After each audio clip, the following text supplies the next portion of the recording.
Hi, Steve Barnes here with Life Writing Live. Just Saturday morning, I'm going to do my Life Writing Live, then I'm going to go out and do some Christmas shopping. But I just wanted to talk about a rather phenomenal experience I had last night. And I'm going to float across the surface of it, and then I'm going to dive deep. So I will give you a warning. We're going to be talking about some things that some of you may not want to be thinking about.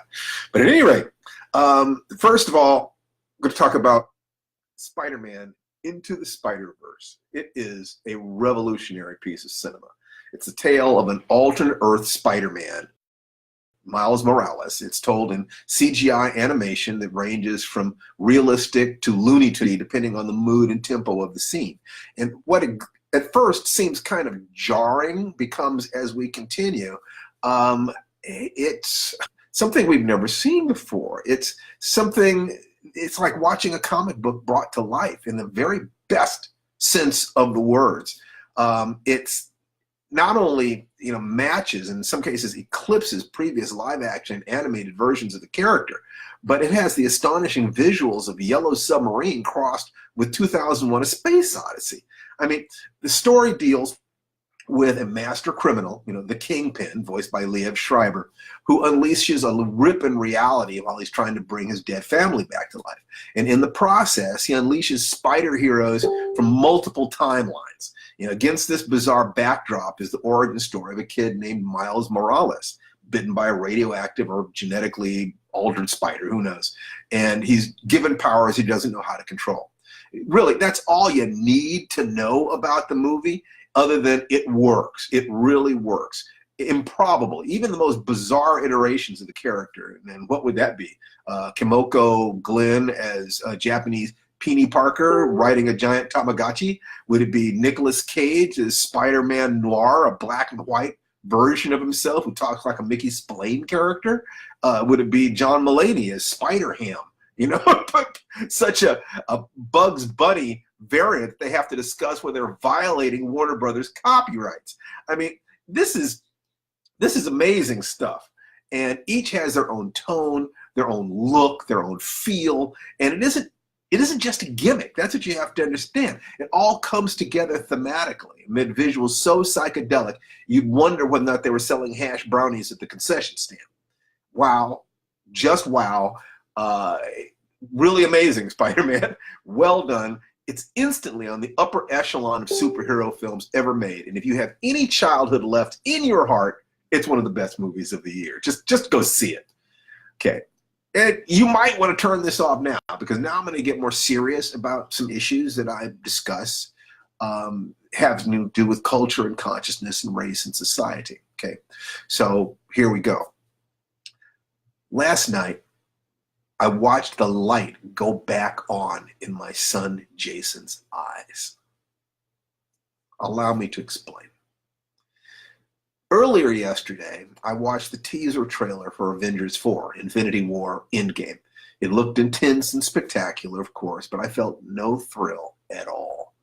I haven't felt a thrill for a Marvel trailer since the end of the first Infinity War, when I saw the light go out in my son's eyes. Jason has ADHD and a little bit of a trouble identifying with characters in movies. I never had that problem personally. Even when I noticed that characters who looked like me tended to die. I still remember clearly the day I first really put a label on that observation. It was the movie Damned Alley, where George Peppard, Jan Michael Vincent, and Paul Winfield were traveling across a nuclear wasteland in atomic Winnebago. I was watching it with a white friend of mine up in Hollywood. And there's a scene where our heroes come to the ruins of, I think it was Las Vegas. And out of the ashes walks the apparently last woman in the world, and she's white. I remember getting a sinking feeling in my guts, and I turned to my friend and I whispered, "Oh my God, they're going to kill Paul Winfield." "Why would you say that?" he whispered back. "Well, they're not going to let him pretend to not be interested in her, and they're not going to let him compete for her. The only option they have is to kill him." "Jesus," my friend said, totally disbelieving. "Do you have to be so cynical about race all the time?" And 5 minutes later, Winfield got eaten by giant cockroaches. My friend was kind of quiet after that, although he did later insist that it was just a lucky guess on my part. Huh. What did I learn from that moment? Well, one, that filmmakers will kill off the only white characters in a film quite blithely. There is no American film in which all white characters die. Any people of color survive at all. But I've listed over 60 movies where all black characters or all male adult black characters die. Often to protect white people, often to inspire them to become heroic. Sob sob. And yes, chances are that I've seen whatever movie you're thinking of that would disprove this rule. A character is someone with at least one line of dialogue. You've almost certainly forgotten that in whatever movie you think all the white characters die, there was indeed another character. Maybe he wasn't white enough for you, but he was there. 2, that sexual competition is a trigger. This makes sense, as the only human drive as strong as individual survival is species or genetic survival. What you're seeing on screen is an externalization of a fantasy, the natural human urge to believe that you, and by extension your tribe, are the sexiest, the best, the smartest, the strongest, yada, yada, yada, yada. Yeah, that's how people are. 3, that white film goers generally won't notice that this has happened. They don't notice when all the black characters die, or die to protect them, or to motivate them to mighty actions. And watching them reel off movie after movie where they thought the opposite happened, just to watch me shoot them down, it used to be amusing, but in the area of Black Lives Matter, it's just sad. Yeah, it happens. And no, it isn't just Hollywood. If the audiences didn't weep and feel ennobled or invigorated by The Green Mile or The Unforgiven, or Spartacus, or Terminator 2, or any of the other movies in which this happened, the tropes wouldn't exist. People like it. Trust me. Black audiences notice though, and we don't like it at all. I remember being about Jason's age, about 14, just forming my self-image and going to see such movies. Maybe it was The Dirty Dozen, I don't know. When I got back home raving about it, the other black kids in my neighborhood asked me a terrible question. How did they kill the brother this time? Oh yeah, they'd notice. And I didn't have an answer for them. Didn't even formulate my thoughts on the subject until Damnation Alley. It was real. It was a fantasy of extinction and primacy.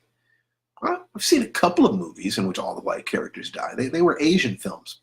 Chinese Connection is a good example. And the death of a Russian karate expert played by Robert Baker at Bruce Lee's hands was clearly an expression of aggression, hostility, resentment for China's occupation by foreign powers.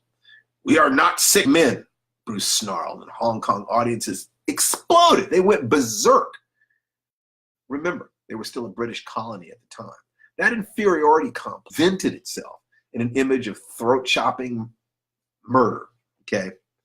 One is tempted to wonder what fear, what guilt, what pale inner need drives the need for American audiences to see such things over and over and over again, or to believe that black people love to die protecting them, or to ennoble them. It's a desperate need, one suspects, but that's another subject for another time. Jason had certainly noticed this. About the time he watched his 5th X-Men movie, he noticed that all the black men died. Not one black man has survived in the entire X-Men series. Frankly, Logan was their last chance with me. In that one, they killed an entire family. Why do they always kill the black people, he asked me. And that led to a rather painful conversation. The talk, as they say, applied to cinematic experience. I remember loving Spider-Man as a kid.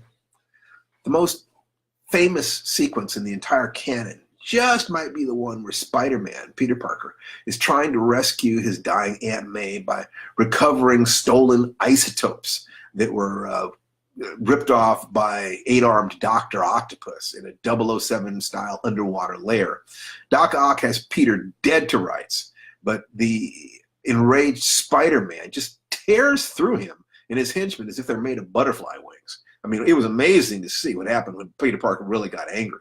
But the fight damages the internal supports of the dome, of the underwater dome, and Spider-Man is trapped under a huge piece of machinery as the dome cracks and spills water. The precious isotope canister is just out of his reach. He can't get to it. He tries to lift the machinery and can't. The water grows deeper, and the issue ended. That was a cliffhanger. For a month, I wondered how Spider-Man was going to get out of it. What brilliant stratagem might he use? What clever solution might he find? I remember biking to the drugstore on that fateful day to buy my comics and find out what the hell Peter Parker would do. And I'll never forget what happened. He tried and failed, and tried and failed, and was faced with the fact that his Aunt May would die because of him, and just as his uncle had died because of him. With great power comes great responsibility. And what did Peter do? Something clever? No. He simply decided that this was the test of his life. This was the moment he had lived for. That if he couldn't do this for the family that he loved, he was unworthy of that gift. And he went deep, deep into his heart. Within my body is the strength of many men, he said. And somehow, against all odds, he hoists that Hulk-busting weight of machinery onto his shoulders and stood up. It was amazing. It was a full-page image of Spider-Man, his every muscle rippling and straining, water cascading over his body, because he had to. Because there was no one else. Because love. I was stunned. That lesson, that if you had enough whys, the hows became possible, that lesson never left me. And it didn't matter to me that Peter Parker was white. Everyone in the comics world was white. I just accepted it. It wasn't until later, when I started pitching in Hollywood, when I started writing professionally, and was told in no uncertain terms that white audiences would reject black faces, that I realized that love and respect was not reciprocated. That there was something so obvious that I hadn't let myself see it. That being, the more you can identify with a character as being like you, the easier it is to imagine, to empathize with their struggles and feel their victories as your own. These were images of power, beauty, heroism, intelligence, and moral clarity that cultures all over the world understand their children need and give to them in movies and songs and comic books and plays and every other form, 24/7, 365 days a week. Turn on any television and flip the channels a few times, and you'll see those images. When I was a kid, there were no images like that who looked like me. None. I mean, it's better now. It's much better. But Jason had still noticed, and it made him blasé about movies. Why identify with a black character if that character had increased risk of death? And how do you identify with a white character when deep in your heart you suspect that that character wouldn't identify with you? There's a scene in the Tuskegee Airmen where Lawrence Fishburne asks, "What do I feel about my country? And how does my country feel about me?" I had hoped that if I worked hard enough, long enough, strong enough, smart enough, I could change the world enough that my son wouldn't go through the same existential pain that, had been a part of my life. It was painful to realize that filmmakers and audiences apparently enjoyed fantasizing about my death. There were plenty of black characters in early Marvel movies, Nick Fury and Falcon and War Machine and so on. They were fun. I really enjoyed seeing them. But the first time Black Panther appeared in Civil War, something electric happened in the air. This was different. He wasn't in a chain of command, controlled by white people. He hadn't had his ancestral name stripped away. He knew his history, his spirituality. He had sexuality. He didn't follow some white guy's orders. He was a king. And when he kissed his father's ring in Civil War, there was a level of love between two black men I'd not seen in a movie before. Contrast their relationship with the mess Tony Stark had about his father. With $500 million in therapy and the remove of decades, he was still more shattered than T'Challa was, just days after cradling his father's bleeding corpse in his arms. That's power. And it didn't end there. When Florence Kasimba faced down Black Widow, saying, "Move or be moved," black women in the audience, even if they weren't comic book fans, screamed, "Yes!" Remember the no man's land scene in Wonder Woman? Over and over, I heard women saying, "I didn't even know I needed to see that." I heard a lot of guys saying, "What's the big deal?" They didn't get it. Why should they? They'd seen countless images like that to nurture their own inner hero. To them, it was a yawn. It was just one more. To understand the impact of Black Panther, you'd have to imagine an entire movie composed of no man's land sequences. There had never been anything like this before. Never. It was something every other group of human beings on the planet has, except possibly Black Americans. A creation myth that connects them directly to the divine. We don't have that. We have a creation myth that connects us to our oppressors. Black Panther was mythic. Bless Disney for giving Ryan Coogler the room and the resources to do something no one else ever had. And as Django Unchained producer Reggie Hudlin said to me, Black Panther made all the money. Yes, it did. Bless its pointy little ears. Jason saw Black Panther, and I saw the light go on in his eyes. The same light I had felt watching Spider-Man lift that piece of machinery half a century ago. He was excited. And then we went to go see Infinity War. And Heimdall, Idris Elba, was the first to die. And then they killed Falcon and T'Challa after disgracing the kingdom of Wakanda with the weakest and most unfocused defense I had ever seen.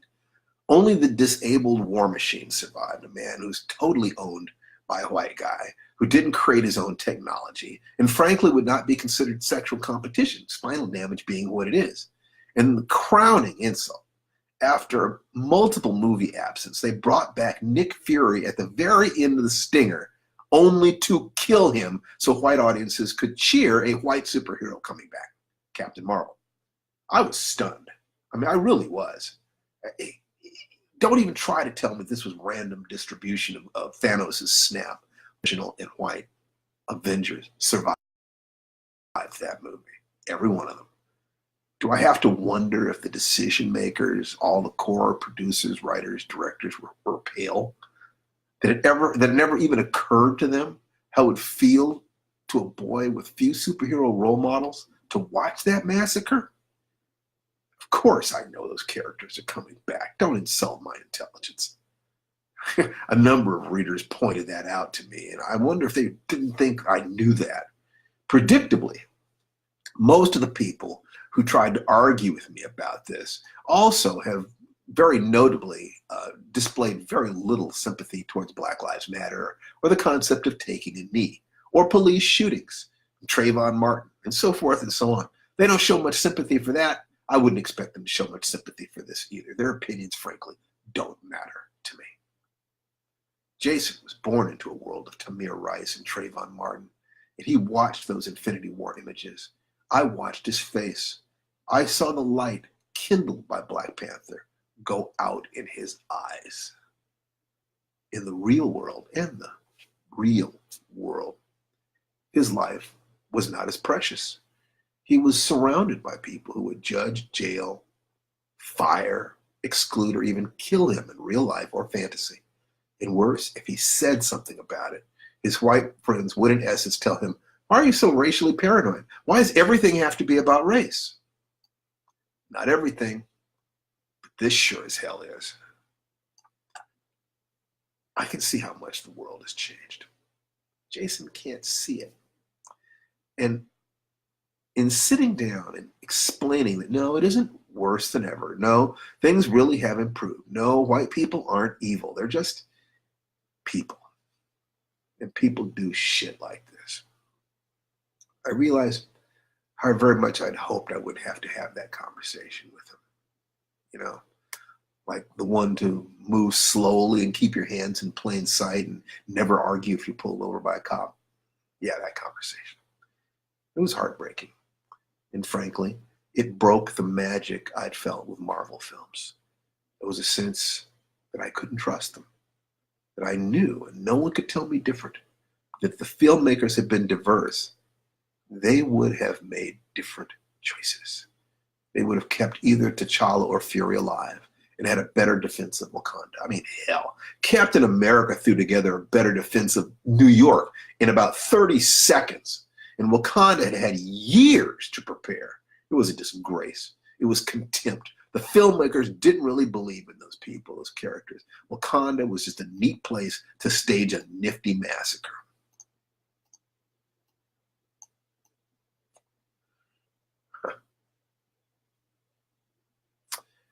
Which brings me, at last, to Spider-Man Into the Spider-Verse. Jason broke his ankle 9 days ago, and he'd been laid up, only leaving the house to go to the hospital. He didn't want to leave yesterday to go out to the movies, but we bribed and cajoled him, renting a wheelchair so that he wouldn't need crutches, and drove him 27 miles to Burbank for a sneak preview.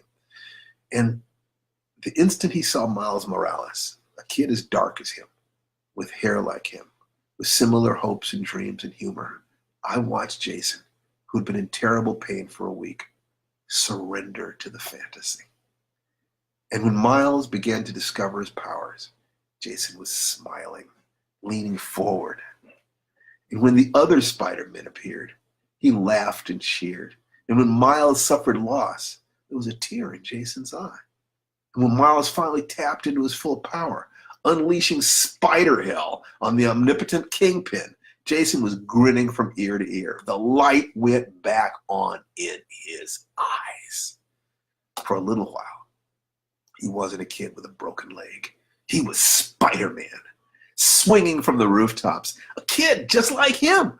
And for a moment, he had no limitations. With the weight of his pain was off his shoulder. For a moment, the world was right and beautiful. That moment lasted all the drive home till bedtime. Happy smiles, a tiny crack in the armor around his heart. And the final message of the movie was incredibly subversive in the world that fed Paul Winfield to the roaches, that executed an innocent black man in Green Mile so that Tom Hanks could get a better erection. It was, we are all heroes. We all can wear the mask. It is what is in our hearts, not on our skin or between our legs. It's what we feel and do, not how others see us. I'm not sure I can tell you how much I would have given to see Black Panther when I was 14, how much it would have changed my life. But Into the Spider-Verse is another example of what my wife and I call movies from the other world, a world in which people don't have to pretend not to mind when they die for the entertainment of people who do not cherish their lives. It is a movie from the future. No, it is a movie of now. We're still haunted by the ghosts of what has been. But increasingly and blessedly, the cycles are moving faster now, such that an Infinity War is followed just months later by a crowd-pleasing juggernaut of a film, 100% on Rotten Tomatoes as of today. One that all audiences can cheer, that just happens to have a 14-year-old black Hispanic kid named Miles Morales at the center. I'll take my victories where I can find them. Today, I feel like a hero. And more importantly, so does my son. Thank you, Sony. Thank you, Stan Lee and Steve Ditko. There's a reason why I've loved Marvel all my life. There's something at the core of that primal dream, the bullpen of the late 60s, early 70s, that led to things like Black Panther and Miles Morales. I've gone on long enough. Go see it. And as Spider-Ham would say, that's all, folks. Take care. I'll see you later. If you like this talk, please remember to share it. If you'd like to find out more about Afrofuturism and why it's so important to create your own myths, go to www.afrofuturismwebinar.com. Take care, guys.